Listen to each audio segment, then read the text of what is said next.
So what I would suggest is we just have to set aside politics at this point, because it's really very important that we should pay some respect to this family, most especially to Chris Aquino and her kids, and of course her sisters, okay, and the rest of the clan.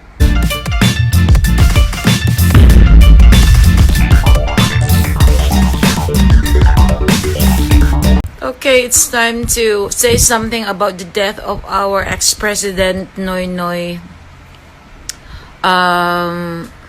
Aquino.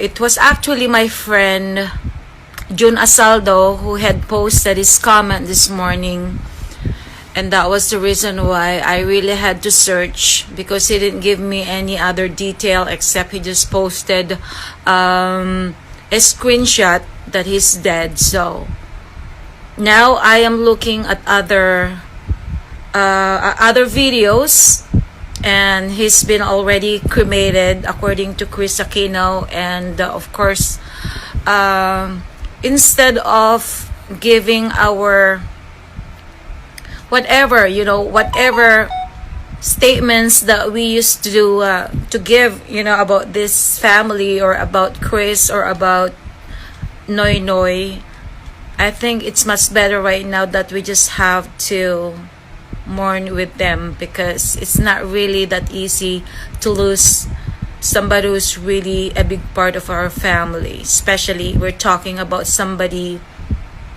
who became a president of our nation. So I am sure that there's a lot of Filipinos right there.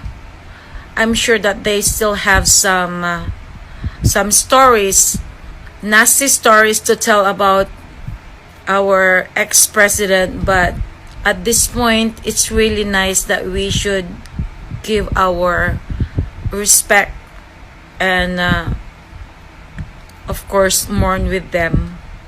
So I want to give my condolences to our ex-president. I am sure that he has done a lot of things as well to us. We cannot just deny that, because a role of a president is not really that easy, and he did his best during his term. So we should have to express our sincere thanks as well. At least we should acknowledge, or we should recognize all the stuff that is done to our country as well. Okay.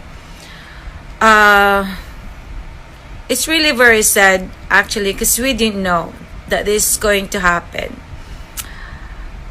We thought that he was okay. We thought that he was very healthy, without realizing that he's been very, very sick already since the COVID-19 has started. So once again, our condolence to the family of Chris Aquino. We all know that life is really unpredictable, because we don't know really what is the plan of God to each of us. So we should expect that things could just happen in just one click like that, and we don't know what's gonna be next. It may be you, it may be me, or it may be somebody else. So it's much better that before something could ever happen to you, it's much better that we just have to eliminate those heartaches, eliminate those hatred toward somebody that you know, that you have some kind of feeling that is really painful. Sometimes, like, we become very, very disappointed because a person has done something, or probably hasn't done what we had expected, especially in terms of somebody who would lead this country.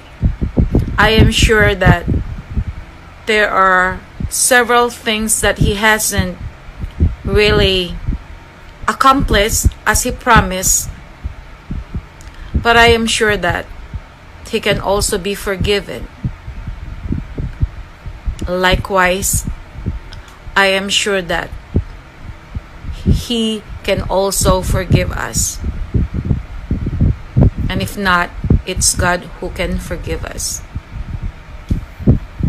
It's not time right now in order to give our bad statements to this family, because we should get rid of all those politics at this point, because this time is a time which is really very, very hard for this family.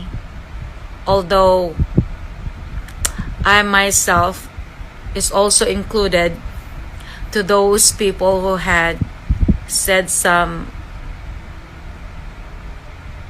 things that are not really in favor to them before, most especially to Chris Aquino.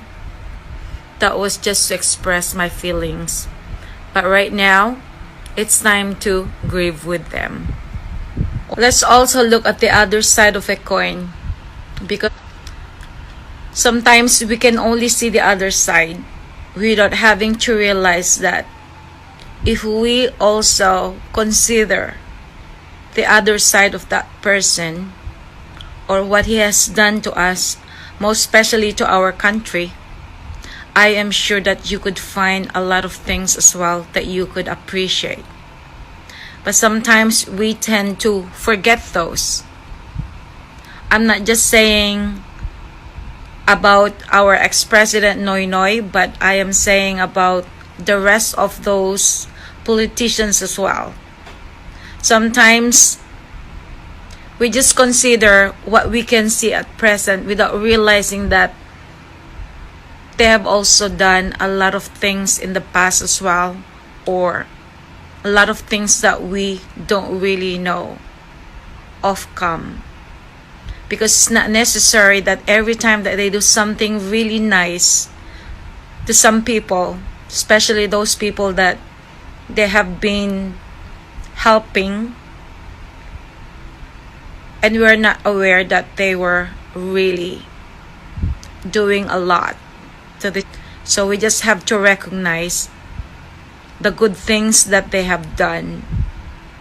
It's so easy sometimes to just give our misjudgment, most especially those people who are in the government, and most especially those who are members of the opposition. But sometimes we should also consider all the good things that they have done. You know, we cannot just focus on what we are seeing at the other side. Well, just like I said, I've already told you guys, I have no color. I'm not into yellow, or I'm not on into whatever kind of color, you know, this Duterte administration has. I'm not really sure what color they're representing. I think it's red, blue. I'm not really sure. I think it's red, okay? Because once I see something really good that they have accomplished or they have done, I always give also my sincere thanks and appreciation.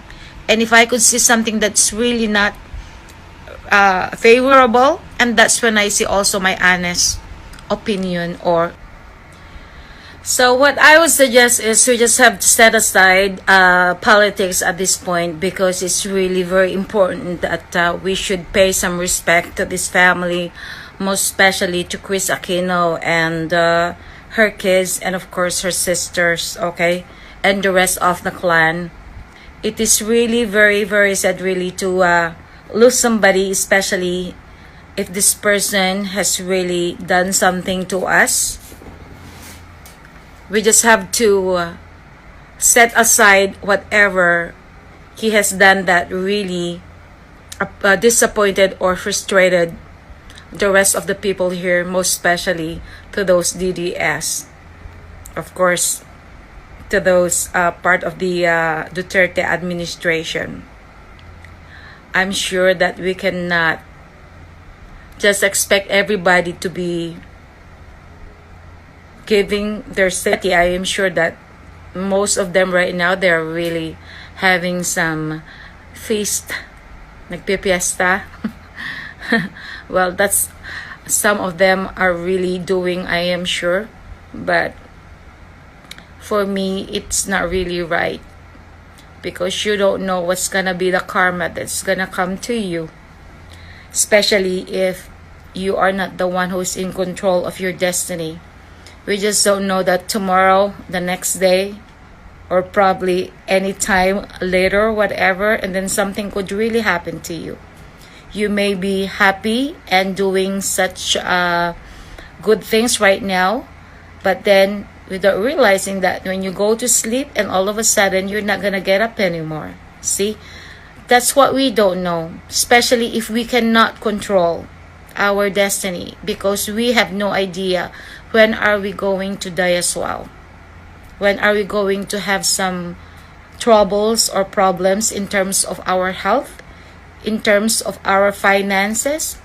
It's just like right now, whoever expected that everybody's gonna lose his or her job? I'm not sure if, if 100%, but at least some percentage, okay? Because I'm sure that there's still a lot of people right there that they can still manage even without some work, or even if they've lost their jobs, or even if they've lost some business or whatever, but at least they still have some other sources in order to be able to survive, okay? So we just have to make sure that we have to consider all those things, that right now it's your turn, tomorrow it will be somebody else's turn. You don't know, okay?